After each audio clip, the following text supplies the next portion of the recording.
team is going to come in and have to create the infrastructure that you didn't have so that that can support all the other things that they'll do as part of your engagement. But you not maybe realizing that may feel like, hey, my expectation was this was going to happen in 30 days. Not possible. Now, it's okay if you're at the place where you say, well, I know there's an onboarding portion to this and I'm going to wait it out.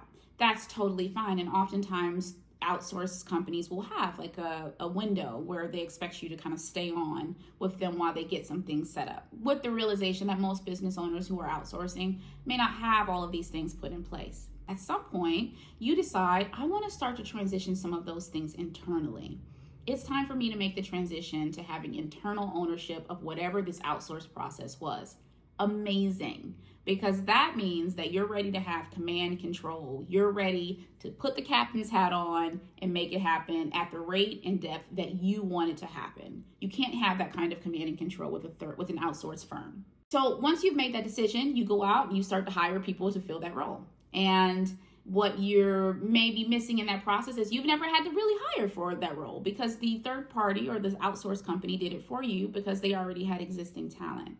So maybe you don't have all of the kind of bells and whistles worked out on what that role really is, what should that person be doing, all of that. But nonetheless, you've gone out and you've hired this new person to take this process. The firm goes away and this new person takes over. The challenge there is the system that was built, all the workflows, all of the functions were built by that external party. So you actually don't have an internal doctrine around that, nor do you have a process that you've trained anyone on to help implement that process. The best thing you could do to kind of overcome some of those speed bumps is hire someone with a lot of experience that can help smooth your transition. But that's really person dependent. And you don't, again, want the outcome of some big portion of your business to be dependent on, a single or couple individual new hires. Ideally, you'd have a system that is, you understand enough that it feels native to your business, that when you bring that person on, then they can take over the operation and make a smooth transition. Oftentimes, that's not what happens.